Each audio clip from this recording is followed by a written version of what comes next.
الحمد لله نحمده ونستعينه ونستغفره ونؤمن به ونتوكل عليه ونعوذ بالله من شرور أنفسنا ومن سيئات أعمالنا من يهده الله فلا مضل له ومن يضلل فلا هادي له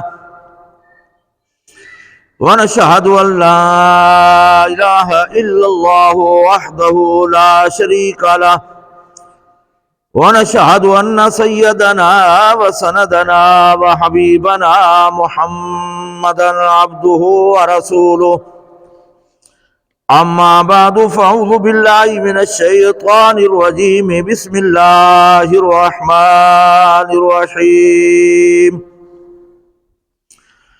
طاسين تلك آيات القرآن وكتاب مبين هدى وبشرى للمؤمنين الذين يقيمون الصلاة ويؤتون الزكاة وهم بالآخرة هم يوقنون وقال الله تبارك وتعالى في المقام الآخر إذ قال موسى لأهله إني آنست نارا سآتيكم منها بخبر أو آتيكم بشهاب قبس لعلكم تصطلون وقال الله تبارك وتعالى في المقام الآخر فلما جاءتهم آياتنا مبصرة قالوا هذا سحر مبين وقال الله تبارك وتعالى في المقام الآخر وورث سليمان داود وقال يا أيها الناس علمنا منطق الطير وأوتينا من كل شيء إن هذا لهو الفضل المبين صدق الله العظيم اللهم صل على سيدنا مولانا محمد وعلى آل سيدنا ومولانا محمد وبارك وسلم عليه۔ میرے نہایت ہی محترم مکرم دوستوں، بزرگوں، نوجوان ساتھیوں، میں نے آپ کے سامنے سورۃ نمل 19 پارے کی چند آیات تلاوت کیے ہیں۔ آج اللہ کے فضل سے سورۃ شعراء ختم ہو گئی ہے، سورۃ نمل شروع ہو رہی ہے، جس کے اندر حضرت موسیٰ اور حضرت سلیمان علیہ السلام کا، حضرت داؤد علیہ السلام کا تفصیل کے ساتھ تذکرہ خیر ہوگا۔ اس سورت کا نام سورۃ نمل ہے۔ نمل کا معنی ہوتا ہے چمٹیاں، نملتن ایک چمٹی اور نملتن نمل بہت سی چمٹیاں۔ یہاں پر کافی صورتیں ہیں جن کا نام جانوروں کے نام پر ہے، ان میں سے سورۃ نمل بھی ہے۔ چمٹیوں کے نام پر اس سورت کا نام رکھا گیا ہے۔ اس کی ابتدا طاسین سے ہو رہی ہے۔ پہلے بیان ہو چکا ہے، مسئلہ یاد رکھا کریں، ان کو کہتے ہیں حروف مقطعات۔ مقطعات کا معنی ہوتا ہے کاٹ کاٹ کر پڑھنا، جیسے الف، لام، میم، یہ علیحدہ علیحدہ پڑھے جاتے ہیں۔ یہ حامیم ہے، نون ہے، قاف ہے، کاف ہا یا عین صاد ہے، یہ حروف مقطعات ہیں۔ ان کا معنی اور مفہوم اللہ کے رسول کو معلوم ہے، اللہ کے رسول کے درمیان راز ہے۔ ہمارا ان پر ایمان رکھنا ضروری ہے، ان کا معنی مفہوم ہمیں معلوم نہیں، بس ہمارا ایمان رکھنا ضروری ہے کہ یا اللہ اس کا معنی مفہوم جو بھی ہے، ہمارا ایمان ہے کہ وہ برحق ہے۔ اگرچہ بعض صحابہ نے ان کے معنی مفہوم ذکر کیے ہیں، لیکن وہ ظنی ہے، یقینی نہیں ہے۔ مثلا حضرت عبداللہ ابن عباس رضی اللہ عنہ فرماتے ہیں الف لام میم، وہ یہ فرماتے ہیں کہ الف سے مراد اللہ، لام سے مراد جبرائیل، میم سے مراد محمد صلی اللہ علیہ وسلم۔ تو ان کا معنی یہ ہے کہ یہ قرآن اللہ کی طرف سے جبرائیل کے ذریعے سے محمد رسول اللہ پر نازل ہوا ہے۔ الف لام میم کا یہی معنی ہے۔ یہاں پر بھی حضرت عبداللہ ابن عباس یہی فرماتے ہیں طاسین، یہ اللہ کے ناموں کی طرف اشارہ ہے۔ طا سے مراد طیب، اور طیب اللہ کا نام ہے، اور سین سے مراد سمیع، سمیع بھی اللہ کا نام ہے۔ تو وہ یہ کہتے ہیں طاسین سے یہ اللہ کے ناموں کی طرف جو ہے نا اشارہ ہے، لیکن انہوں نے یہ ظنی معنی ذکر کیا ہے، قطعی معنی، یقینی معنی اللہ کو معلوم ہے اور کسی کو نہیں۔ تلک آیات القرآن و کتاب مبین، یہ بہت بڑی جو ہے نا قرآن کے احکامات، آیات معنی احکامات یا قرآن کی نشانی ہے، یہ ایسی ہیں اور ایسی کتاب ہے، کتاب مبین، واضح کتاب ہے۔ یہ کتاب ہے قرآن مجید، واضح کتاب۔ کتاب مبین کا معنی واضح بھی ہوتا ہے اور حرام حلال کو واضح کرنا بھی مقصود ہوتا ہے۔ قرآن کے اندر جو بھی مسائل ہیں وہ برحق ہیں اور واضح ہیں، ان میں کوئی شک و شبہ نہیں ہے۔ اگرچہ کوئی سمجھ نہیں آئے تو ہماری عقل کا قصور ہوگا، قرآن کے اندر کوئی شک و شبہ نہیں ہے۔ جیسے قرآن کے اندر آتا ہے نا ذالک الکتاب لا ریب فیہ، اب اللہ نے فرمایا اس کے اندر کوئی شک نہیں ہے۔ اب گنجائش تھی تو اللہ نے فرمایا کہ شک نہیں ہے، احتمال ہو سکتا تھا نا کہ ہاں قرآن کے اندر شک کی گنجائش تھی اس لیے اللہ نے فرمایا لا ریب فیہ، تو نہیں، بلکہ اس کا معنی یہ ہے کہ قرآن کے اندر کوئی شک و شبہ ہے ہی نہیں، تمہارے عقل کے اندر کوئی شک و شبہ ہے تو وہ اس کی بھی گنجائش نہیں ہے۔ اس قرآن کے اندر جو تمہارے ذہن کے اندر کوئی شک و شبہ آتا ہے تو اس کی بھی گنجائش نہیں ہے، یہ ایسی واضح کتاب ہے۔ آگے اللہ نے فرمایا ہدن، یہ قرآن مجید حرام حلال کے درمیان واضح فرق کرنے والا ہی کتاب، یہ ہدایت ہے۔ وبشرا، اور خوشخبری ہے، کن کے لیے؟ للمؤمنین، ایمان لانے والوں کے لیے۔ قرآن مجید ہدایت بھی ہے اور یہ جو ہے نا بشارت بھی ہے، دنیا آخرت کی کامیابی دینے والی، خوشخبری دینے والی کتاب بھی ہے کن کے لیے؟ للمؤمنین، ایمان والوں کے لیے۔ اب ایمان والے کون ہیں؟ تعارف کرا رہا ہے اللہ تعالیٰ ایمان والوں کا، الذین یقیمون الصلاۃ، جو نماز قائم کرتے ہیں، ویؤتون الزکاۃ، اور زکوٰۃ ادا کرتے ہیں، وہم بالآخرۃ هم یوقنون، آخرت پر یقین کامل رکھتے ہیں۔ یہ تعارف ہے ایمان والوں کا۔ ایمان اس وقت کامل ہوگا جب نماز بھی ہوگی، زکوٰۃ بھی ہوگی، آخرت پر یقین بھی ہوگا، نیک اعمال ہوں گے تو تب وہ کامل مومن ہوگا، ورنہ وہ کامل مومن ہونے کا مستحق یا مصداق نہیں بن سکتا۔ بالکل ایمان کی نفی نہیں ہے۔ یہ مسئلہ بھی سمجھیں کہ مثلا حدیث کے اندر آتا ہے نا لا ایمان لہ لمن لا عہد لہ، جس کا عہد معاہدہ پورا کرنا نہیں اس کا ایمان نہیں ہے۔ یا دوسری حدیث کے اندر آئے لا ایمان لمن لا امانت لہ، اس کا ایمان نہیں ہے جس کی امانت نہیں ہے۔ یا اللہ نے فرمایا لن تنالوا البر حتی تنفقوا مما تحبون، تم مومن نہیں ہو سکتے جب تک اپنی محبوب چیز کو اللہ کے راستے میں خرچ نہ کرو۔ تو یہاں بالکل ایمان کی نفی نہیں ہے، یہاں کامل ایمان کی نفی ہے۔ مسئلہ یاد رکھو، اگر خدا نہ خواستہ کوئی بدعہد ہے، خیانت کرتا ہے، کوئی اپنی محبوب چیز جو ہے نا صدقہ خیرات نہیں کرتا تو وہ کافر نہیں ہوگا، مرے گا تو جنازہ پڑھیں گے، اس پر احکامات مسلمانوں کے ہوں گے۔ تو یہاں پر کامل ایمان کی نفی ہے، بالکل ایمان کی نفی نہیں ہے۔ تو یہاں پر بھی یہی ہے کہ کامل مومن وہ ہوگا جو نماز پڑھے گا، زکوٰۃ ادا کرے گا، آخرت پر اس کا یقین کامل ہوگا، یہ کامل مومن ہے۔ بدنی عبادات میں سب سے پہلے اللہ نے نماز کو ذکر کیا ہے۔ قرآن مجید کے اندر 32 جگہ پر جو ہے نا اقیموا الصلاۃ وآتوا الزکاۃ آیا ہے۔ اگر اللہ تعالیٰ ایک مرتبہ کہہ دیتا واقیموا الصلاۃ وآتوا الزکاۃ، فرض ہو جاتی، ہمارے لیے کرنا ضروری ہوتا، لیکن اللہ تعالیٰ نے 32 مرتبہ بار بار کہا ہے تاکہ کوئی انسان اس کے اندر کوتاہی نہ کرے۔ یہ تو اللہ کی مہربانی ہے، ہم نمازیں نہیں پڑھتے، زکوٰۃ نہیں دیتے، اللہ تعالیٰ جو ہے نا ہاں ہم پر جو ہے نا کوئی عذاب نازل نہیں کرتا. ورنہ جتنا ہمارا پیارا بیٹا ہو، ایک مرتبہ بات کہیں وہ توجہ نہ کرے، دوسری مرتبہ جو ہے نا کہیں وہ لاغرضی کرے، تو پھر کیا کرتے ہیں؟ تھپڑ مارتے ہیں. اوے تو ڈورے، اوے مت سیکھ گئے، کیا تیرے کان نہیں ہے؟ کیا تو نے نہیں سنا؟ ہم اس کو بھی مارنے کے لیے تیار ہو جاتے ہیں کہ میری بات آپ نے کیوں نہیں مانی، میری بات کیوں نہیں سنی، میری بات پہ عمل کیوں نہیں کیا. لیکن آج ہم جو ہے نا 32 مرتبہ رب کائنات کہتا ہے نماز قائم کرو، زکوٰۃ ادا کرو، لیکن ہم نہیں کرتے. بڑی بدبختی ہے ہماری. سوچنا چاہیے ہمیں. اللہ کے قانون کے باغی بن چکے ہیں، نافرمانی کر رہے ہیں.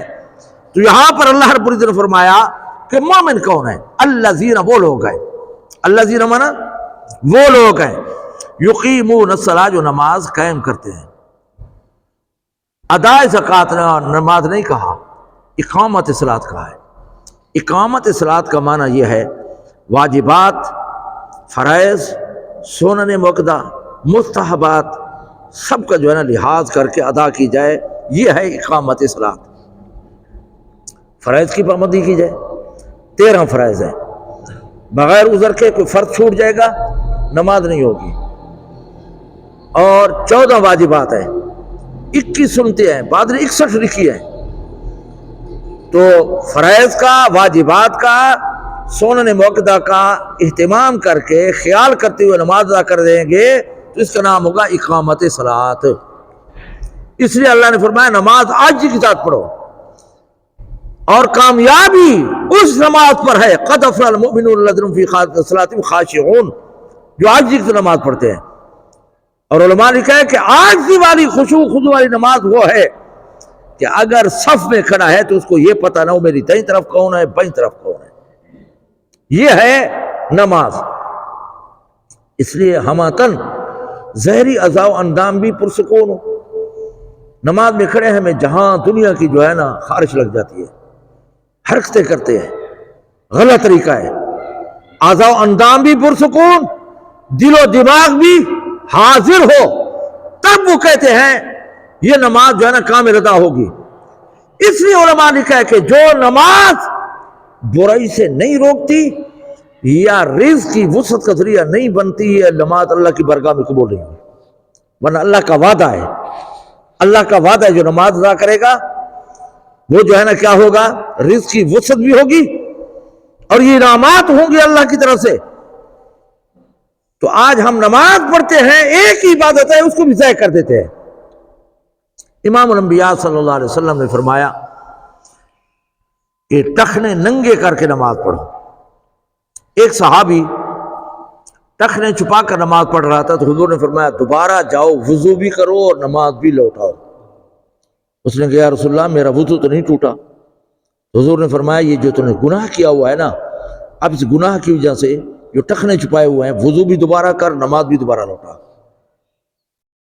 ایک دوسرا صحابی تھا، غالباً بدری صحابی ہے، نماز پڑھی، آ کر سلام کیا حضور کو. حضور نے فرمایا ارجع فصلی، فرمایا تو لوٹ جا، نماز پڑھ، تیری نماز نہیں ہوئی. وہ دوبارہ گئے، نماز پڑھی، پھر آئے سلام کیا. پھر حضور نے فرمایا ارجع فصلی، لوٹ جا نماز پڑھ. پھر اس نے نماز پڑھی، پھر آئے سلام کیا. پھر حضور نے فرمایا تیری نماز نہیں ہوئی. 3 مرتبہ کے بعد اس نے کہا یا رسول اللہ اس سے اچھی نماز پڑھنا مجھے نہیں آتی. پھر حضور اکرم صلی اللہ علیہ وسلم نے اسے سمجھایا، فرمایا اچھی طرح قرات کرو اور خاص کر رکوع اور سجدہ اچھی طرح کرو. وہ رکوع اور سجدہ اچھی طرح نہیں کر رہا تھا. اللہ غریق رحمت کرے علماء کو، بڑی عجیب باتیں لکھتے ہیں. فرمایا یہ بات حضور اکرم صلی اللہ علیہ وسلم پہلے بتا دیتے کہ تیرا رکوع اور سجدہ صحیح نہیں ہے. تو علماء نے لکھا ہے کہ اس نے طلب محسوس نہیں کی تو حضور نے بھی نہیں بتایا. لہذا دین اس کو سکھانا چاہیے جس کے دل کے اندر طلب ہو. جب طلب پیدا ہوئی کہ یا رسول اللہ آپ مجھے سکھائیں، مجھے اس سے زیادہ اچھی نماز نہیں آتی، تو پھر حضور اکرم صلی اللہ علیہ وسلم نے اس کو صحیح طریقہ بتایا. اور حدیث کے اندر آتا ہے کہ چور کون ہے؟ صحابہ سے پوچھا. صحابہ نے رسول دوسرے کا مال چوری کر کے کھا جائے. تو حضور اکرم صلی اللہ علیہ وسلم نے فرمایا اللہ کے نزدیک سب سے بڑا چور وہ ہے جو نماز کے اندر رکوع اور سجدہ صحیح نہیں کرتا. یہ سب سے بڑا چور ہے۔ لہذا نماز کے اندر قیام، قرات، رکوع، سجدہ اطمینان سے کیا جائے۔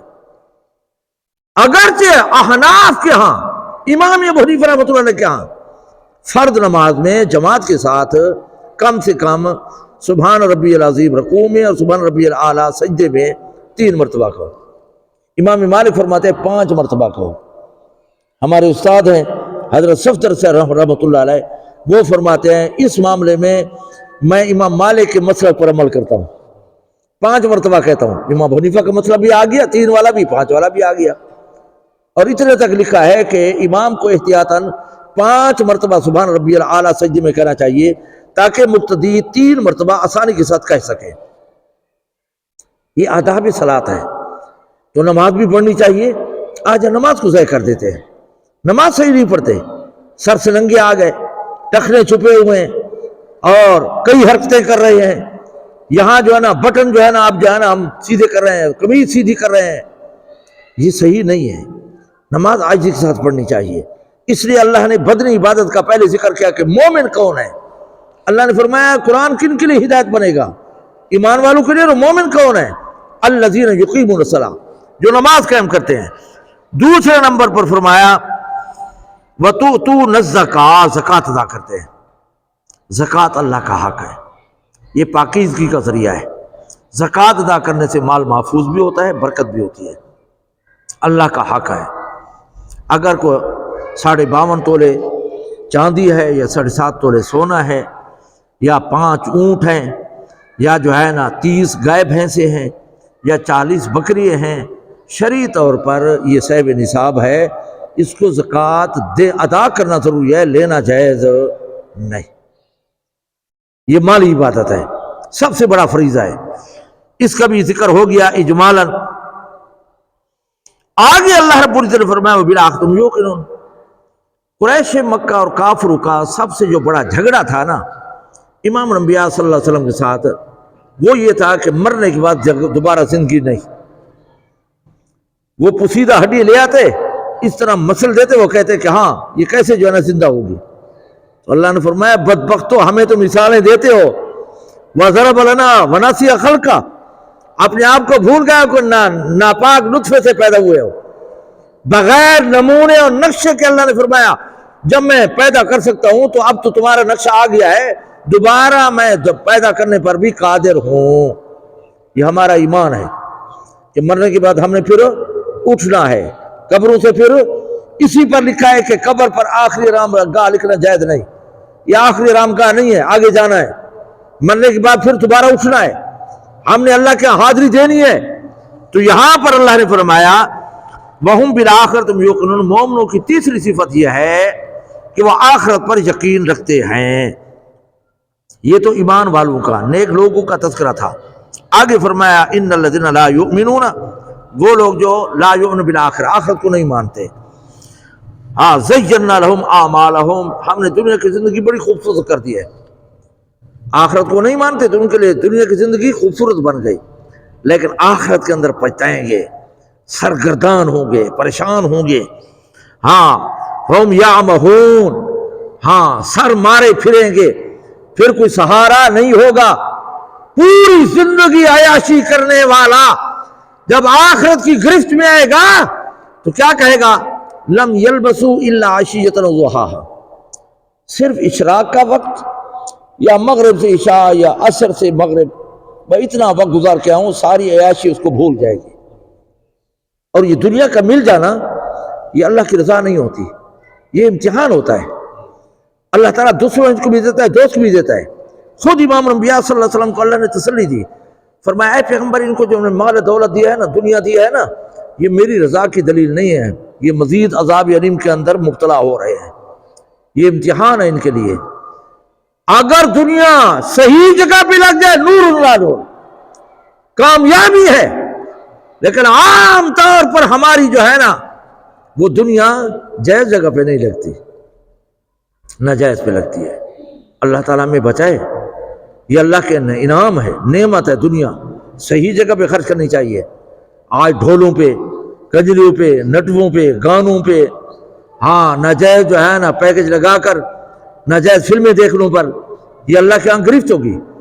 اس لیے حضرت تھانوی رحمۃ اللہ فرماتے ہیں یہ نوٹ جو ہے نا ان کو دائیں ہاتھ میں لیا کرو، بائیں میں نہ لو، یہ اللہ کی نعمت ہے، ان کی قدر کرو۔ یہ بعض لوگ جو ہے نا نوٹ پاؤں کے نیچے رکھتے ہیں، یہ صحیح نہیں ہے، یہ اللہ کی نعمت ہے، اللہ کی نعمت کی قدر کرنی چاہیے۔ تو یہاں پر جو ہے نا فرمایا وہ لوگ جو آخرت کو نہیں مانتے، زینا لہم اعمالہم، ہم نے دنیا کی زندگی بڑی آسان کر دی ہے، بڑی ان کو مال و دولت ہے، بڑی عیاشی کر رہے ہیں، ہم یامہون، لیکن آخرت کے اندر سرگردان ہوں گے، سر ماریں گے، ہاں ناکام ہوں گے، اللہ کی گرفت میں آئیں گے۔ اولئک الذین لہم سوء العذاب، ان کے لیے عذاب ہوگا دنیا کے اندر بھی، جو موت آئے گی نا سختی سے آئے گی، موت جو آئے گی نا سختی کے ساتھ آئے گی، سوء العذاب، مرتے ہی عذاب شروع ہو جائے گا۔ اور وہم فی الآخرۃ ہم الاخسرون، آخرت کے اندر تو اور خسارے میں ہوں گے، اخسر معنی زیادہ خسارے میں، زیادہ ناکامی میں، یہ جو ہے نا کیا ہوں گے، عذاب کے علام کے اندر کوئی۔ وَإِنَّكَ لَتُلَقَّى الْقُرْآنَ مِن لَّدُنْ حَكِيمٍ عَلِيمٍ، یہ قرآن جو تمہیں عطا کیا گیا ہے نا یہ اللہ کی طرف سے ہے، حکیم کی طرف سے ہے، علیم کی طرف سے ہے۔ حکیم علیم سے مراد کون ہے؟ اللہ تعالیٰ۔ وہ بے ایمان کہتے تھے کہ نعوذ باللہ حضور جادوگر ہے، اپنی طرف سے بناتا ہے، یا کوئی اسے لکھ کر دیتے ہیں یہ بتاتا ہے۔ اللہ نے فرمایا نہیں، یہ قرآن کس کی طرف سے ہے؟ حکیم اور علیم کی طرف سے ہے۔ ہاں اللہ نے بھیجا، جبریل کے ذریعے سے آیا، محمد رسول اللہ پر نازل ہوا ہے۔ 23 سال کے عرصے میں موقع محل کے مطابق 24,000 مرتبہ کم و بیش حضرت جبریل علیہ السلام محمد رسول اللہ پر لائے۔ آگے کئی مرتبہ ذکر ہو چکا ہے، اجمالاً ذکر کرتا ہوں۔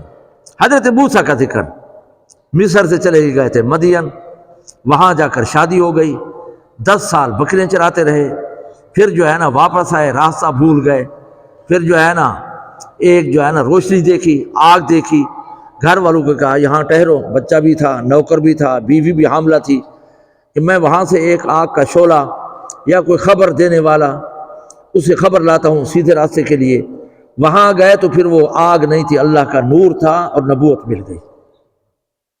اور پھر اللہ نے فرمایا تم جاؤ، اذهب الى فرعون، فرعون کی طرف تبلیغ کرو، اور فرمایا وہاں پر نرمی سے تبلیغ کرنی ہے۔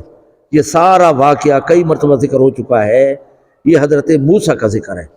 یہاں ایک بات قابل ذکر ہے، وہ یہ ہے کہ حضرت موسیٰ علیہ السلام اپنی خواہشات جائز طور پر پورا کرنے کے لیے 10 سال بکریاں چراتے رہے، شادی کی نا، نکاح کیا نا، نعوذ باللہ کوئی غلط راستہ اختیار، اپنی جو ہے نا خواہشات کو پورا کرنے کے لیے ہاں جائز طور پر نکاح کیا، مہر کے طور پر شرط جو لگائی گئی تھی 10 سال اپنی عزت کی حفاظت کے لیے، اپنی شرمگاہ کی حفاظت کے لیے 10 سال بکرے چراتے رہے۔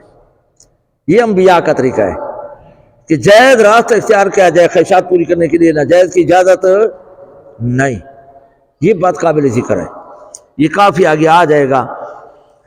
اور اس کے آگے یہ بھی فرمایا، یہی فرما رہے ہیں کہ اذ قال موسیٰ لأہلہ، جب اپنے گھر والوں کو کہا تو موسیٰ نے انی آنست نارا، میں یہ جو ہے نا سامنے آگ دیکھ رہا ہوں، سآتیکم منہا بخبر، یا تو وہاں سے جا کر کوئی خبر لوں گا، او آتیک بشہاب، ایک شعلہ لے آؤں گا آگ کا، بقبر لعلکم تسترون، تاکہ تم اس سے جو ہے نا گرمی حاصل کر سکو، ہاں ان دیکھو تو سا گرمی حاصل کر سکو۔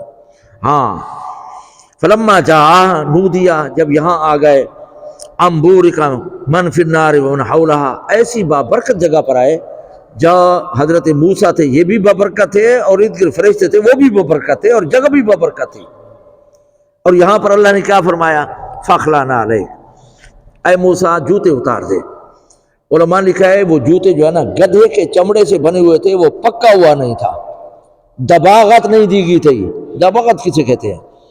کوئی جانور مر جائے، ہاں بکری ہے مر گئی، اب اس کا چمڑا اتار لیں، کوئی شیر، چیتا، بھیڑیا، یہ جو جانور ہیں ان کے اپنے کھال اتار لی، تو شرعی مسئلہ یہ ہے کہ ان پر نمک مل دیں یا دھوپ پہ رکھ دیں، یا آج کل مسالہ ملتا ہے اب وہ لگا دیں، تو اس کو کہتے ہیں دباغت۔ دباغت کا معنی ہانڈی میں پکانا نہیں ہے بلکہ مسالہ لگانا ہے. جب آپ نے ان پر مسالہ لگا دیا نا تو پھر جو ہے نا یہ پاک ہو جائے گا. اس سے ٹوپی بنا سکتے ہیں, اس سے جو ہے نا آپ جیکٹ بھی بنا سکتے ہیں, اس سے آپ مسلح بھی بنا سکتے ہیں, اس سے آپ مشکیزہ بھی بنا سکتے ہیں. لیکن دو چمڑے پاک نہیں ہوتے, ایک انسان کا احترام کی وجہ سے اور دوسرا جو ہے نا خنزیر کا نجس العین ہونے کی وجہ سے. یہ دو چمڑے پاک نہیں ہوں گے. باقی کوئی حرام جانور ہے تو اس کی چمڑی اتار کر دباغت دے کر آپ اس کو استعمال میں لا سکتے ہیں. مسئلہ سمجھو یا نہیں سمجھے؟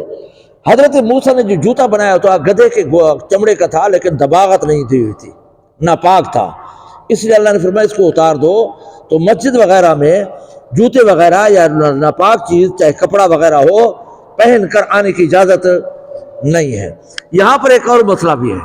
ہمارے واعظین, ہمارے مبلغین, ہمارے خطبہ جوش خطابت میں آ کر کیا کہتے ہیں کہ حضرت موسیٰ کو اللہ نے فرمایا جوتے اتار دو اور محمد رسول اللہ کو فرمایا جوتو سمیت عرش مولا پہ آ جاؤ. لا حول ولا قوت الا باللہ العظیم. پھر آگے عوام نعرہ تکبیر, اللہ اکبر. ہاں یہ اس مسئلے کی کوئی حقیقت نہیں, یہ جھوٹ ہے, اس کی کوئی حقیقت نہیں ہے, یہ من گھڑت مسئلہ ہے, اس سے بچنا چاہیے. لیکن عام طور پر ہمارے جوش خطابت میں آ کر ہاں کہ حضرت موسیٰ کو اللہ نے فرمایا جوتے اتارو اور محمد رسول اللہ جوتو سمیت آ جاؤ. حدیث کے اندر اس کا کوئی ثبوت, سیرت کی کتابوں میں اس کا کوئی ثبوت نہیں ہے, یہ جھوٹ ہے, اسے بچنا چاہیے. حدیثیں بیان کرنے میں, روایات بیان کرنے میں جو ہے نا احتیاط کیا کرو, کیونکہ بڑی وعید ہے یہ. ہاں من کذب علی متعمدا فلیتبوأ مقعدہ من النار. حضور اکرم صلی اللہ علیہ وسلم نے فرمایا جو بات میں نے نہ کہی ہو اور وہ کہے کہ یہ حدیث ہے حضور نے کہی ہے تو وہ اپنا پیچھا جہنم کے اندر جلانے کے لیے تیار ہو جائے. لہذا حدیث بیان کرتے ہوئے کہتے احتیاط کیا کرو. بڑے دھڑلے سے کہتے حضور نے فرمایا, کہاں ہے, کس نے کہا, کوئی پتہ نہیں ہے. ان چیزوں کا خیال کرنا چاہیے. تو یہاں پر پھر اللہ نے فرمایا یا موسیٰ انا اللہ العزیز الحکیم, میں یہاں پر رب موجود ہوں. یہ تجلیات نور یہ میری طرف سے ہے, یہ آگ نہیں ہے. وَأَلْقِ عَصَاكَ, یہاں پر اللہ نے یوں کہہ دے, مثالیں نہیں دینی چاہیے لیکن کوئی الفاظ نہیں ہوتے کہ انسان ادا کرے. اللہ نے حضرت موسیٰ کی تربیت کی یا ٹریننگ دی, آگے جانا تھا نا تبلیغ کے لیے, تو اللہ نے فرمایا کہ اے موسیٰ آپ کے ہاتھ میں کیا ہے. تو دوسری جگہ ہے حضرت موسیٰ نے فرمایا کہ قال ہی عصاج, اللہ نے پوچھا وما تلک بیمینک یا موسیٰ, تیرے ہاتھ میں کیا ہے. حضرت موسیٰ نے کہا کہ لاٹھی, اور فرمایا اس سے جو ہے میں ٹیک لگاتا ہوں اور پتے جھاڑ کر بکریوں کو کھلاتا ہوں. وَلِيَ فِيهَا مَآرِبُ أُخْرَىٰ, اور دوسرے کام بھی کرتا ہوں. اللہ نے یہاں پر فرمایا وَأَلْقِ عَصَاكَ, اس کو ڈالو. فَلَمَّا رَأَىٰ, جب اس کو ڈالا تو وہ سانپ بن گیا. تو کیا تَهْتَزُّ كَأَنَّ جان, وہ حرکت میں آ گیا اور سانپ پتلے سانپ کی طرح جلدی دوڑنے لگا. لاٹھی تھی, کیا بن گئی, سانپ بن گیا. یہ بھی اللہ کی قدرت ہے یار. اللہ جس سے جو کام لینا چاہے. یہ ایک لکڑ تھی, ہاں یہ کیا لکڑی تھی, جب دریا پہ مارا تو سمندر جو ہے نا 12 ٹکڑوں میں تقسیم ہو گیا. راستے مل گئے یا نہیں, کیا لگایا, لاٹھی ماری تھی. جب میدان تیہ میں گئے ایک چھوٹا سا پتھر تھا, اللہ نے فرمایا اس پر پتھر پر لاٹھی مارو.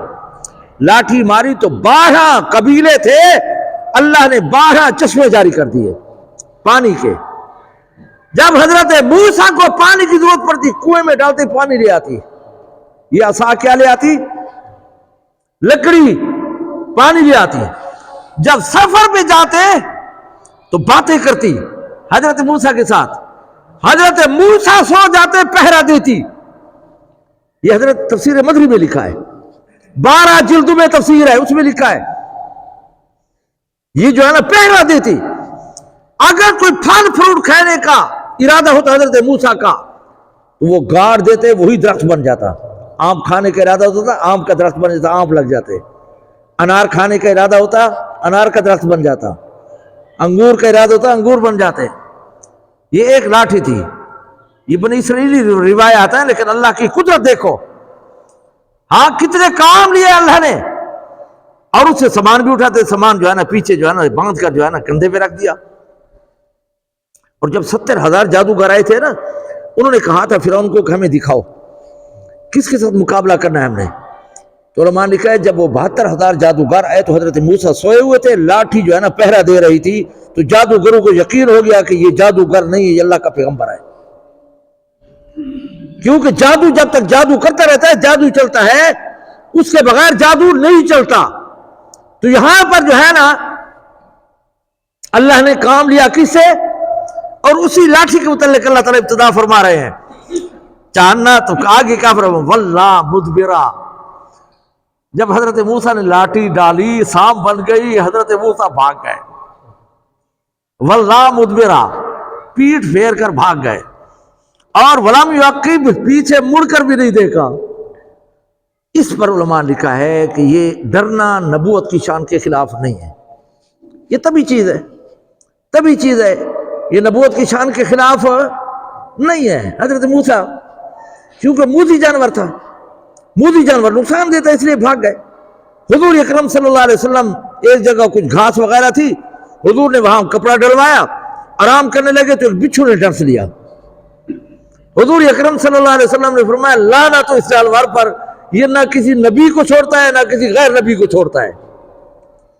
اور پھر حضور اکرم صلی اللہ علیہ وسلم نے اعوذ باللہ اعوذ بکلمات اللہ التامۃ من کل خلق، یا دوسرے الفاظ بھی آتے ہیں، وہ پڑھے یا معاوضتین پڑھی تو اللہ نے شفا دے دی، فوراً درد ختم ہو گیا۔ اب یہاں پر لکھا ہے کہ حضور نے تو پڑھو درد ختم ہو گیا، ہمارے پڑھنے سے کیوں نہیں ہوتا؟ وہی الفاظ ہے، ہم پڑھے تو نہیں ہوتا؟ تو علماء نے لکھا ہے کہ ہم زبان سے چغلیاں کھا کر، غیبت کر کے، جھوٹ بول کر اس زبان کو ہم ناپاک کر چکے ہوتے ہیں، اس وجہ سے جو ہے نا وہ کلمات اثر نہیں کرتے، اور نبی ان چیزوں سے پاک ہوتا ہے۔ تو اللہ نے کیا فرمایا یہاں، اللہ نے کیا فرمایا، یا موسیٰ لا تخف، اے موسیٰ ڈر نہیں، اس پر ہاتھ رکھ، یہ دوبارہ لکڑ بن جائے گی، یہ دوبارہ لاٹھی بن جائے گی۔ میں نے اتنے تک پڑھا ہے بات تفسیروں میں کہ حضرت موسیٰ بھی پھر جب واپس آئے نا تو پھر بھی جبے کے ساتھ جو ہے نا اس طرح پکڑنے لگے، تو اللہ نے فرمایا نہیں ہاتھ رکھو، جب ہاتھ رکھا تو لاٹھی بن گئی۔ یہ ذکر ہے حضرت موسیٰ علیہ السلام کا۔ اور اللہ حضرت موسیٰ کو اللہ نے 9 معجزات دیے تھے۔ یہ عصا سام بن گیا، ہاتھ جو ہے نا یہاں گریبان میں ڈالتے تھے، وہ 14ویں چاند کی طرح، سورج کی طرح روشن ہو جاتا۔ یہ وادخل یدک فی جیبک، دوسرا معجزہ ذکر کیا کہ اپنے گریبان میں ہاتھ ڈالو، تخرج بیضاء من غیر سوء، وہ روشن ہوگا لیکن بیماری کی وجہ سے نہیں، اللہ کے نور کی وجہ سے۔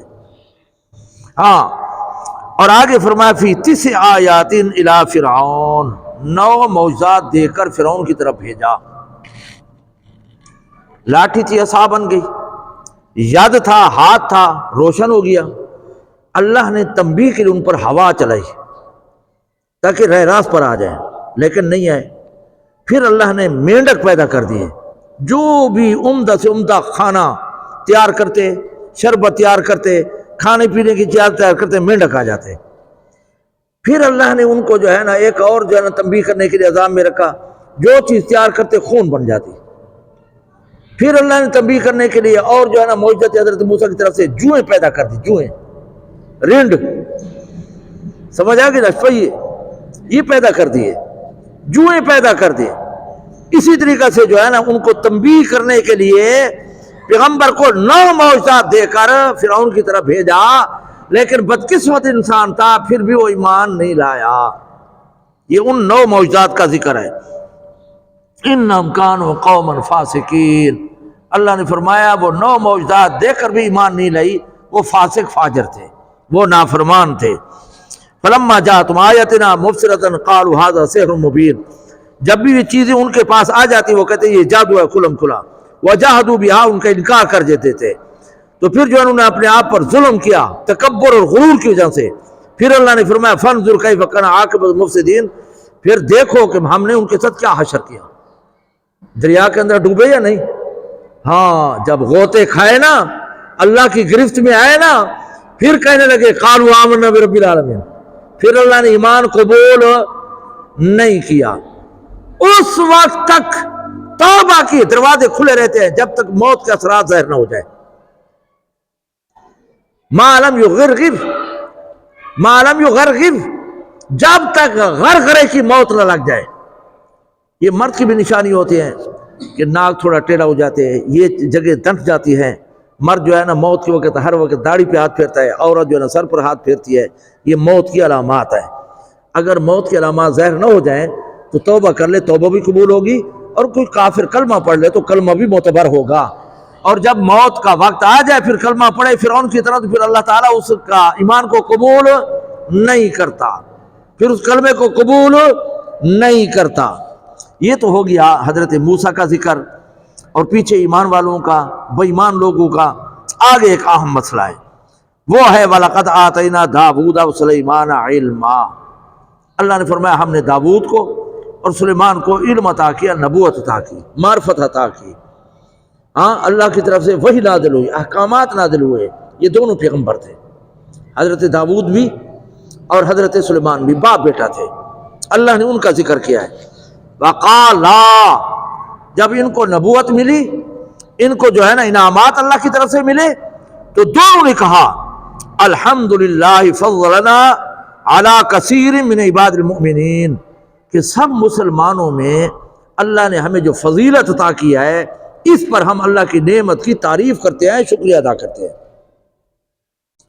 انسان کے پاس مال و دولت آ جائے نا تو شکر ادا کرے، اور کوئی مسلمان تو ہے نا، ہاں، ہم گھر مل جائے، بعض ایسے جن کا گھر بھی نہیں ہے، نوکری ہو، خدا کا شکر ادا کرے۔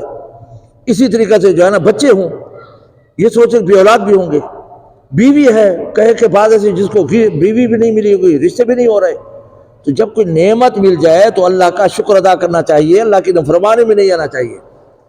ہمارے ہاں اگر مال و دولت آ جائے، کوئی پیسہ آ جائے، تو پھر 10 بجے ہمارے اٹھنے کا جو ہے نا کیا معمول بن جاتا ہے، صبح کی نماز ندارت، صبح کی نماز نہیں پڑھتے، اور پھر جو ہے نا ڈش انٹینے لگ جاتے ہیں۔ انا للہ و انا الیہ راجعون۔ اللہ کی نعمتیں آئیں، ہم اترانے لگے، بدماشی میں آ گئے، اللہ کی نافرمانی میں بڑھ گئے۔ انبیاء کا طریقہ اور سنت اور طریقہ یہ ہے کہ جب بھی ان پر کوئی نعمت آتی تھی اللہ کی تعریف کرتے تھے، اللہ کی تعریف کرتے تھے، حمد و ثنا کرتے تھے۔ تو یہاں پر فرمایا اللہ رب العزت نے کہ قالا، دونوں نے، الحمدللہ الذی فضلنا، سب تعریفیں اس کے جس نے ہمیں فضیلت دی۔ ہاں، بہت سے مومن انسانوں پر، بہت سے انسان ہیں، اب آپ کو موٹر سائیکل ملے، خدا کا شکر ادا کرو، کئی پیدل ہے، سائیکل پہ موٹر سائیکل کی توفیق نہیں ہے۔ ایسے بھی ہے کہ صبح و شام کا کھانا بھی نہیں ملتا، ہم کتنی چیزیں کھاتے ہیں، آرام سے سوتے ہیں، مکان ہے، کاروبار ہے، مال و دولت ہے، لیکن نہ شکری کا ہم پر غلبہ ہے۔ جس سے بھی پوچھو نا، مزہ کون ہی صاحب، کاروبار کون ہی، کبھی بھوکے سوئے ہیں؟ نہیں سوئے۔ آج دن تک کوئی بھوک سے نہیں مرا کہ کھانا بالکل ملا ہو اور مر گیا ہو بھوک کی وجہ سے۔ کتنی نعمتیں کھاتے ہیں، پھر بھی شکر نہیں ہے۔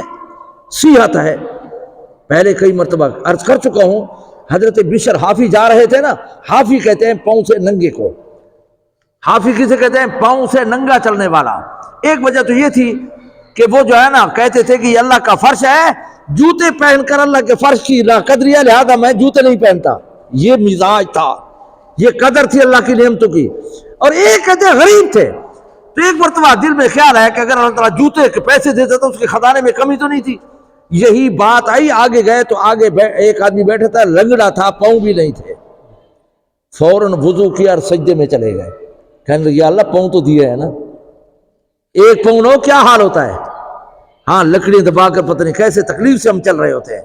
ہر نعمت کی قدر کرو یار، صحت کی قدر کرو، جوانی کی قدر کرو، مال و دولت کی قدر کرو۔ تو میں عرض کر رہا تھا کہ ان دونوں نے اللہ کی تعریف کی، اور آگے فرمایا ووارث سلیمان و داؤدا۔ ایک اہم مسئلہ ہے، اللہ نے فرمایا میں نے بیٹے سلیمان کو داؤد باپ کا وارث بنایا۔ وراثت دو قسم کی ہے، ایک ہے وراثت علمی، ایک ہے وراثت مالی۔ بات سمجھو، توجہ کرو۔ وراثت علمی جیسے العلماء ورثۃ الانبیاء، ہم جو انبیاء کے وارث ہیں علماء، یہ علم کے وارث ہیں، انبیاء کی جائیداد کے وارث نہیں ہے۔ تو وارث وراثت کتنے قسم کی ہے؟ دو قسم کی، توجہ کرو انشاءاللہ فائدہ ہوگا۔ ایک ہے وراثت علمی، ایک ہے وراثت مالی۔ یہاں پر جو ذکر ہے نا کہ حضرت سلیمان حضرت داؤد کا وارث بنا ہے، یہ وراثت علمی مراد ہے، ورنہ حضرت سلیمان کے 18 بیٹے تھے۔ کتنے بیٹے تھے؟ اب اگر وراثت مالی ہوتی تو قرآن کے اندر اس طرح ہوتا وَوَرِثَ سُلَيْمَانُ وَإِخْوَتُ دَاوُودَ، کہ حضرت سلیمان اس کے بھائی وارث بنے داؤد کے۔ 18 تو تھے نا، لیکن قرآن کے اندر لفظ اخوا نہیں ہے۔ اسے کیا معلوم ہوا؟ وراثت علمی مراد تھی، وراثت مالی مراد نہیں ہے، کیونکہ انبیاء کی وراثت نہیں ہوتی۔ مسئلہ توجہ سے سنو، وراثت سے محروم انسان 5 وجہ سے ہوتا ہے۔ کتنے وجہ سے؟ 5 وجہ ہو تو انسان باپ کی وراثت سے محروم ہو جاتا ہے، وراثت مالی سے، ورنہ وہ وارث محروم نہیں ہوتا۔ نمبر 1، باپ مسلمان ہو، بیٹا کافر ہو۔ کافر بیٹا مسلمان کا وارث نہیں ہو سکتا۔ نمبر 2، بیٹا غلام ہو، باپ آزاد ہو۔ یہ غلام بیٹا جو ہے نا اپنے باپ کا وارث نہیں بن سکتا۔ باپ دارالاسلام کے اندر ہے، مسلمانوں کے ملک میں ہے، بیٹا دارالکفر کے اندر ہے، وہاں خوش ہے، وہاں اس ملک میں خوش ہے، دارالاسلام ہجرت کر کے نہیں آتا۔ اس کو بود الدارین کہتے ہیں عربی کے اندر، یعنی 2 ملکوں کا فرق ہو، اور وہ دارالکفر کے اندر جو ہے نا خوش ہے، ادھر نہیں آتا۔ اب یہ بیٹا اپنے باپ کا وارث نہیں ہوگا، توجہ کرو۔ نمبر 4، جان بوجھ کر یا غلطی سے اپنے باپ کو قتل کر دیا تو اب بھی یہ جو نا اپنے باپ کا وارث نہیں ہوگا۔ نمبر 5، اگر کوئی بیٹا کسی نبی کا بیٹا ہے تو نبی کی وراثت بھی تقسیم نہیں ہوتی۔ اس میں 2 باتیں۔ پہلی بات تو یہ ہے کہ ہم اس کے اندر کوتاہی کرتے ہیں کہ آپ اخبار پڑھتے ہیں نا، تو جب بھی دیکھیں نا تو وہاں اشتہار آیا ہوتا ہے کہ باوجہ نافرمانی میں نے اپنے بیٹے کو جائیداد منقولہ اور غیر منقولہ سے عاق کر دیا ہے۔ یہ اشتہار دینا حرام، یہ طریقہ اختیار کرنا حرام۔ کسی کو نافرمانی کی وجہ سے وراثت سے محروم نہیں کر سکتے۔ وراثت سے محروم ہونے کے کتنے میں نے بتائے ہیں؟ کتنے ذرائع بتائے ہیں؟ 5۔ یہ 5 میں اس کی نافرمانی اپنی جگہ پہ، بدبختی اپنی جگہ پہ، لیکن اس کی نافرمانی کی وجہ سے باپ بیٹے کو وراثت سے محروم نہیں کر سکتا۔ مسئلہ سمجھو، یہ مضبوط ملک ہے وراثت کی۔ مسئلہ پھر لمبا ہو جائے گا۔ اگر کوئی چیز خریدیں آپ، جب تک آپ قبضہ نہیں کریں گے وہ آپ کی ملک میں نہیں آئے گی، لیکن آپ کا باپ فوت ہو گیا تو قبضے کرنے کی ضرورت نہیں ہے، باپ کی ساری وراثت آپ کے قبضے میں آ جائے گی۔ ایک تو ہم غلطی کرتے ہیں۔ دوسری جو بات ہے، رافضی بے ایمان کہتے ہیں کہ سب سے پہلے قرآن کا انکار کرنے والا ابو بکر ہے اور دوسرے نمبر پر عمر ہے، کہ انہوں نے حضرت فاطمہ کو نبی کی وراثت نہیں دی۔ یہ باطل نظریہ ہے۔ میں عرض کر چکا ہوں کہ نبی کی وراثت جاری نہیں ہوتی۔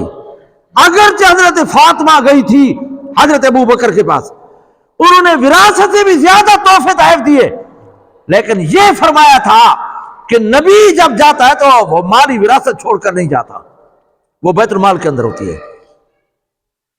اس لیے رافضیوں کا یہ کہنا کہ باغ فتح غصب کر لیا صحابہ نے، یہ باطل نظریہ ہے، اس کا حقیقت سے کوئی تعلق نہیں ہے۔ نبی کا جو بھی مال ہو بیت المال کے اندر جاتا ہے، اس کا کوئی وارث نہیں ہوتا۔ مسئلہ سمجھو یار، مسئلہ سمجھو۔ اگرچہ بالفرض والمحال، توجہ کرو، بالفرض والمحال۔ حضور کی اگر وراثت تقسیم ہوتی نا تو 24 حصے کرتے، 24 میں سے جو ہے نا ایک بیٹی تھی حضرت فاطمہ، باقی فوت ہو چکی تھی، تو 12 حصے کس کو ملتے؟ حضرت فاطمہ کو، اور بیوی تھی ازواج مطہرات، ایک ہو تب بھی 8واں، اور 2 ہو تب بھی 8واں، 4 تک جو ہے نا ہو تو 8واں حصہ ملے گا۔ اگر اولاد ہے تو 8واں، اگر اولاد نہیں ہے تو پھر 4تھا ملے گا بیوی کو۔ مسئلے یاد رکھو یار، نہیں معلوم ہمیں، اگر اولاد نہیں ہوئی تو پھر بیوی کو کتنا ملے گا؟ 4تھا حصہ۔ تو حضور کی اگر وراثت بالفرض والمحال عرض کر رہا ہوں، اگر تقسیم ہوتی تو 24 سے مسئلہ آتا، 12 حصے حضرت فاطمہ کے اور 3 حصے ازواج مطہرات کے، باقی کتنے بچے؟ 24 میں سے 12 گئے، 3 گئے، کتنے بچے؟ 9 حصے حضرت عباس کو، چچا جو تھے ان کو ملنی تھی۔ یہ مسئلہ اس طرح ہے، اگر کوئی غیر نبی فوت ہو جائے، اس کی ایک بیٹی ہو، بیوی ہو اور وہ اس کا چچا ہو، تو وراثت جو ہے نا اس طرح تقسیم ہوگی۔ لیکن عرض یہ کر رہا ہوں کہ انبیاء کی وراثت یہاں پر جو اللہ نے فرمایا، ہاں یہاں پر رافضیوں نے یہی کہا ہے، دیکھو حضرت سلیمان حضرت داؤد کا وارث تھا، اور حضور کے وارث جو ہے نا حضرت فاطمہ حضرت عباس تھے، اور نعوذ باللہ قرآن کا انکار کرنے والے ابو بکر، اور دوسرے نمبر عمر نے قرآن کا انکار کرتے ہوئے عمل نہیں کیا اور ان کو وراثت نہیں دی۔ یہ ہے، یہ مسئلہ ہے، سمجھ گئے ہیں؟ پھر دہراؤں؟ ہاں، اللہ آپ کو جزائے خیر عطا فرمائے۔ تو ووارث سلیمان داؤد، ہاں، وقال یا ایھا الناس علمنا منطق الطیر۔ پھر حضرت داؤد کو بھی اللہ نے نوازا کہ لوہا موم کر دیا تھا، جیسے ربڑ ہوتا ہے نا ہمارے یہاں، موم، ہاں، کپاس کی طرح وہ زرے بناتے تھے، روزانہ ایک زرہ بناتے، 12 درہم پہ خرچ کرتے یا 10 درہم پہ جو بیچتے، آدھے پیسے خود خرچ کرتے، آدھے اللہ کے راستے میں دے دیتے۔ یہ اللہ نے اس پر انعام کیا۔ حضرت سلیمان علیہ السلام کو اللہ نے مثالی حکومت دی تھی، ہوا تابع کر دی تھی، اور تخت دے دیا تھا۔ ہوا کی 2 ڈپٹیاں تھی، ایک تو تخت کو جو ہے نا اڑا کر لے جانا، اور اتنا تیزی کے ساتھ لے جاتا تھا، ہوا لے جاتی تھی کہ صبح سے لے کر دوپہر تک 1 مہینے کا سفر طے کر لیتا تھا وہ تخت، اور زور سے مغرب تک 1 مہینے کا، یعنی جن کے اندر 2 مہینے کا سفر، پھر جو ہے نا کوئی پریشانی بھی نہیں ہوتی تھی، بڑی ایسی کی زیادہ تھا۔ اور اتنا بڑا تخت تھا کہ 6 لاکھ کرسی تھی اس پر۔ کتنی تھی؟ بڑی بڑی کھانے پینے کی دیگیں، اتنی بڑی دیگیں تھی، یہ ہم شادی خوشی پہ بڑی آتے ہیں نا کہ 12 اونٹ کا گوشت ایک دیگ میں آ جاتا، اتنی بڑی دیگیں بناتے تھے، اور یہ ہوا لے کر چلتے تھے۔ پھر علماء نے لکھا ہے کہ جب وہ تخت چلتا تھا نا، اڑتا تھا نا، تو حضرت سلیمان اس طرح نہیں دیکھتے تھے، اس طرح، بلکہ اس طرح کر کے اللہ کی تعریف کرتے رہتے کہ اللہ نے مجھ پر بڑا انعام کیا۔ جب کوئی نعمت مل جائے تو انسان اترائے نہیں، بلکہ اللہ کی طرف زیادہ متوجہ ہو۔ ہوا کی ایک ڈپٹی تو یہ تھی کہ وہ اس کو جو ہے کیا کرتے تھے، ہاں، ہوا اڑاتی تھی۔ دوسرا، جتنے جانور پرندے درندے تھے، اللہ نے اس کی زبان ان کو سکھا دی تھی، وہ سمجھ جاتے تھے، جو بھی کوئی بات کرتا حضرت سلیمان تک ہوا پہنچا دیتی۔ سمجھ آ گئی ہے نا؟ مخبر تھی۔ یہ 2 کام تھے ہوا کے، اور اللہ نے اتنا انعام کیا تھا۔ حضرت داؤد کی صحیح روایت کے مطابق 100 بیویاں تھی، حضرت سلیمان کے 1000 بیویاں تھیں، 300 بیویاں اور 700 لونڈیاں، ان کے ہر ایک کے اپنے مکان اور اپنی رہائش، اپنا سب کچھ جو ہے نا اس تخت پر تھا۔ یہ اللہ نے ان کو جو ہے نا عطا کیا تھا۔ اور پھر چلتے تھے تو اس میں ایک ہدہد بھی تھا، پرندہ، یافور اس کا نام تھا۔ وہ غائب تھا، کیونکہ اس کو اس طرح پانی نظر آتا تھا جیسے ہمیں شیشے میں کوئی چیز نظر آئے۔ وہ وہاں پر چونچ مارتا تھا، جنات فوراً جو ہے نا کنواں کھود کر جو ہے نا پانی نکال لیتے تھے۔ جنات بھی تھے، سارے جو ہے نا تابع تھے حضرت سلیمان کے۔ تو وہ غائب تھا، تو حضرت سلیمان نے فرمایا وہ کہاں ہے؟ اگر وہ کوئی صحیح دلیل یا عذر لے کر نہ آئے تو میں اس کو قتل کر دوں گا۔ تھوڑی دیر کے بعد آ گیا، اس نے کہا کہ اے سلیمان، میں نے ایک جو ہے نا عورت دیکھی ہے، 1 مہینہ سفر دور، اس کی اپنی بادشاہی ہے اور اس کی اپنی جو ہے نا حکومت ہے، اس کے 12,000 جو ہے نا جرنیل ہیں، اور ہر جرنل کے نیچے جو ہے نا 1,00,000 فوج ہے۔ وہ وہاں پر ہے جس کا میں آپ کو معلوم کر کے آیا ہوں، آپ کو پتہ نہیں ہے۔ اتنا بڑا نبی لیکن اس بادشاہی کا پتہ، اس سے معلوم ہوا کہ انبیاء عالم الغیب نہیں ہوتے۔ ہاں وہ لے آیا، پھر حضرت سلیمان نے جو ہے نا خط دیا، پھر وہ وہاں گیا ملکہ کے پاس۔ یہ اسی کا ذکر ہے، یہ آگے آئے گا ترجمے میں، یہ اسی کا ذکر ہے۔ تو حضرت سلیمان علیہ السلام نے پھر فرمایا کہ وہ تخت اس بلقیس کو کہا کہ تم جو ہے نا تابع ہو کر کلمہ پڑھ لو۔ ہودہد نے یہ بھی کہا تھا کہ وہ شیطان کے پیروکار ہیں، بت پرست ہیں۔ تو حضرت سلیمان نے کہا کہ کلمہ پڑھ کر آ جاؤ ورنہ تمہاری خیر نہیں ہے۔ حضرت ہودہد کو جو ہے نا خط دیا، وہ دوپہر کو کا سوئی تھی، روشن دان سے جو ہے نا ہودہد داخل ہوا، اس کے سینے پہ رکھا اور پھر جو ہے نا اس کے جواب کا انتظار کیا۔ تو پھر اس ملکہ نے، بلقیس اس کا نام تھا، ملکہ سبا، وہ جو ہے نا مشورہ کیا۔ تو انہوں نے کہا کہ نہیں ہم لڑیں گے، تو انہوں نے کہا نہیں لڑنے کی طاقت نہیں رکھتے۔ پھر انہوں نے کہا ہم امتحان لیتے ہیں، تو سونا چاندی ہیرے جواہرات دیے کہ جاؤ لے کر جاؤ اور ملاقات کر کے وفد بھیجا۔ تو حضرت سلیمان نے یہاں سے لے کر مریالی موڑ یا جو ہے نا چگلا یا ڈیرے تک سونے چاندی کی اینٹیں لگوا دی۔ جب انہوں نے دیکھا کہ یہ تو ایسا بادشاہ ہے کہ سونے چاندی کا فرش لگا ہوا ہے، تو انہوں نے تحفے طے پھر جو ہے نا غائب کر دیے۔ لمبا واقعہ ہے۔ تو پھر جو ہے نا وہ آمادہ ہو گئی۔ جب وہ روانہ ہوئی کلمہ پڑھنے کے لیے، تابع ہونے کے لیے، تو حضرت سلیمان نے فرمایا کہ اس کا تخت کون لائے گا؟ بہت بڑا تخت تھا اس کا بھی، سونے چاندی جواہرات کا۔ تو ایک جن نے کہا کہ حضرت صبح کو آپ آتے ہیں نا، آپ دوپہر کو نہیں اٹھیں گے، میں پہلے لے آؤں گا۔ آپ عدالت میں آتے ہیں نا، مجلس میں بیٹھتے ہیں، تو اتنی دیر میں جو ہے نا آپ کیا کریں گے؟ آپ بیٹھیں گے تو میں لے آؤں گا۔ حضرت سلیمان نے فرمایا اور کوئی ہے؟ تو ایک آدمی تھا، اس کا نام تھا محمد آصف۔ کیا تھا؟ اس نے کہا کہ حضرت آپ اس طرح کر کے اس طرح دیکھیں تو میں حاضر کر دیتا ہوں۔ علماء نے لکھا ہے کہ اس کے پاس اسم اعظم تھا۔ اسم اعظم جس کو مل جائے اور وہ کہے کہ یہ مسجد سونا بن جائے، فوراً بن جائے گی۔ لیکن چار چیزوں کو اللہ نے مخفی رکھا ہے، چھپا کر رکھا ہے۔ چار چیزوں کو سورۃ حشر کے اندر ایک آیت ہے۔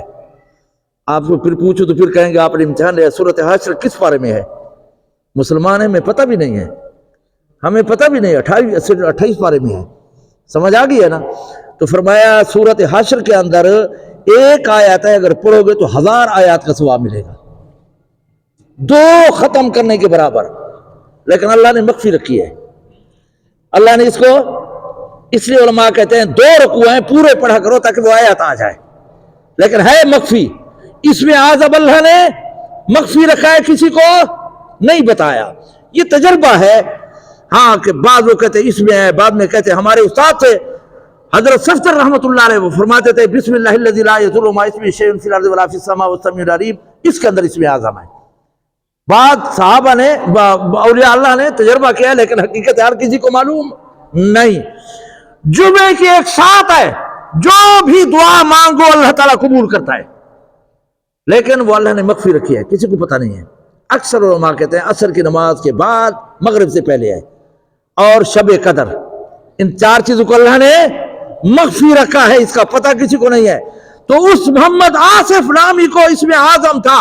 حضرت سلیمان نے اس طرح کر کے دیکھا تو وہ تخت سامنے آ گیا تھا۔ بعض نے کہا ہوا میں اڑ کر آ گیا، بعض نے کہا زمین سے پیدا ہو گیا۔ ملکہ ہے تو تخت پہلے موجود تھا۔ حضرت موسیٰ نے فرمایا یہ کس کا ہے؟ تو نے کہا نہ ہو یہ میرے تخت کی طرح ہے۔ بڑا لمبا واقعہ ہے، انشاءاللہ آئندہ جمعے تفصیل کے ساتھ آئے گا، تو آپ تھوڑا ترجمہ کر لیتے ہیں۔ اللہ اکبر، درود شریف پڑھ لیں۔ اللہم صلی علی سیدنا مولانا محمد وعلی آل سیدنا مولانا محمد وبارک وسلم علیہ۔ ہاں، وحشر علی سلیمان، اور جمع کیا لشکر کو حضرت سلیمان میں جنود ہو، اپنے لشکر و جن اور ان سے، وطیر پرندوں کو فہم یوزعون حتی اذا اتوا علی واد النمل، ایک چمٹیوں کے گھر پہ گزرے۔ حضرت سلیمان چمٹیوں کے گھر پہ گزرے، ان کے سوراخوں سے گزرے۔ تو بڑی چمٹی نے کہا، جو سردارہ تھی ان کی بڑی تھی، اس نے کہا کہ تم اپنی بلوں میں، غاروں میں داخل ہو جاؤ، حضرت سلیمان آ رہا ہے، کہیں آپ کو روند نہ جائے، آپ کو چورا چورا نہ کر دے۔ تو حضرت سلیمان کو ہوا نے یہ پیغام پہنچا دیا۔ کیا کر دیا؟ پہنچا دیا۔ ہاں، حتی اذا اتوا واد النمل قال یا نملۃ یا ایھا النمل ادخلوا مساکنکم لا یحطمنکم سلیمان وجنودہ، کہیں آپ سلیمان اور اس کا لشکر آپ کو رونق نہ دے، ہم لا یشعرون، ان کو پتہ بھی نہ ہو۔ اس پر علماء نے لکھا ہے کہ کسی جانور کو جلانا جائز نہیں۔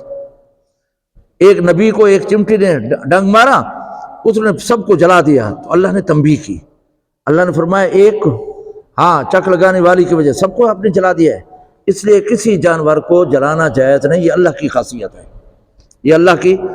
تو فتبسم ضاحکا من قولہا، کافی کچھ آج رہ گیا ہے، آخری بات بس اس پر ختم کرتے ہیں۔